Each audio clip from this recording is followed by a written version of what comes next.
काशी पहुंच गए तीर्थाटन करते करते। राम कथा कहने लगे। ये शौच के लिए जावे तो एक वृक्ष था बबूल का, शौच का जो जल बचे उसी पर रोज डालें। तो एक दिन उसमें से प्रेत प्रकट हो गया। तुलसीदास जी ने प्रेत को देखा, बोले भाई साहब तुम का? प्रेत बोलो हम तो ही रही, तुमने कई दिन के हम प्यासे हते, पानी पिला दो, हम खुश हो गए, मांगो का चाहे। तुलसीदास जी बोले संसारिक भौतिक वस्तुओं की हमें आवश्यकता नहीं, और जो हमें चाहिए वो तुम दे नहीं सकते। बोले लो राम जी से मिला दो। प्रेत बोला इतनी हमारी क्षमता नहीं, पर उपाय बता सकते। बोले क्या? बोले जहां तुम राम कथा करते हो तो प्रत्येक राम कथा में श्री हनुमान जी कथा सुनने जरूर आते हैं, चाहे छोटी हो चाहे बड़ी हो।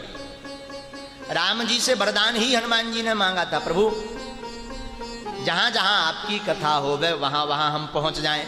भगवान मुस्कुरा पड़े, इसका अर्थ तुम हमसे सिद्धि पाना चाहते। कौन सी? कि एक साथ हजारों कथाएं चलनी हैं, हजारों रूप बनाने की सामर्थ्यता आ जाए, ये वरदान पाना चाहते हो।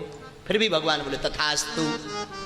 आज भी कहीं भी कथा हो हनुमान जी श्रोता बनकर जरूर आते हैं, चाहे मक्खी बनकर आए, चाहे वृद्ध बनकर आए, चाहे किसी भी रूप में आए, पर हनुमान जी श्रोता बनकर जरूर आते हैं।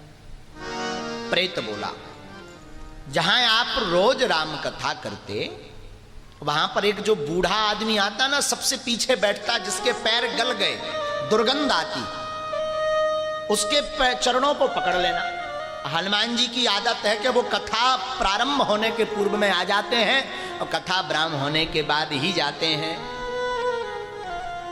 तुलसीदास जी को बात जम गई, प्रणाम किया तो कथा में पहुंचे तो एक वृद्ध सबसे पीछे बैठा था।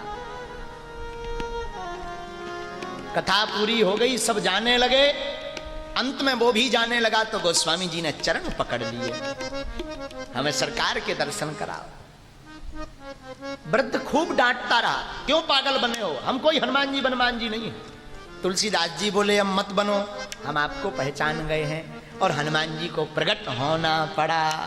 आहा, प्रकट भय, बोलो क्या चाहते? हमें सरकार के दर्शन करने हैं। बोले चित्रकूट जाओ। चित्रकूट गए तो चित्रकूट के राम घाट पे एक दिन वो प्रदक्षिणा करने निकले थे कि देखा सुंदर दो राजकुमार घोड़ों पर सवार होकर के धनुष बाण लेकर के, सुंदर यौवन संपन्न भगवान श्याम स्वरूप है जिनका, अब केस घुंघराले लटक रहे हैं और भगवान अश्व की लगाम को पकड़ करके तड़तड़ाते हुए दौड़ते जा रहे हैं। जब निकल गए धोखा झोंका सा लगा, हनुमान जी पीछे से आए, हो गए दर्शन। किसके? राम जी के। वो निकल तो गए, अरे हम ठीक से दर्शन ही नहीं कर पाए। मौनी अमावस्या को बुधवार के दिन 1607 में भगवान प्रातः काल तुलसीदास जी के पास आ गए।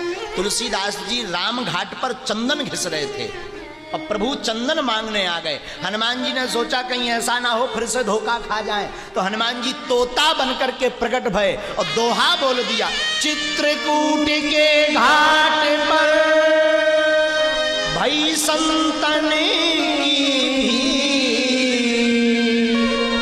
तुलसीदास चंदन घिसे सो तिलक दे। जहां तुलसीदास जी ने दोहा सुना गदगद हो गए, प्रेमाश्रित आंसू छलक पड़े, रो पड़े तुलसीदास।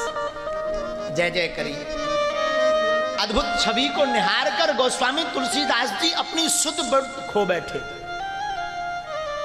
बात भी सही है। देखो राम हमारे सरकार को एक तो कोई देख नहीं पाता, और धोखे से जो देख ला तो फिर उसे जगत सुहाता नहीं। मिठाई खाने के बाद चाय पियो, फिर बताओ मीठी है कि नहीं, क्या स्वाद का पता लगेगा?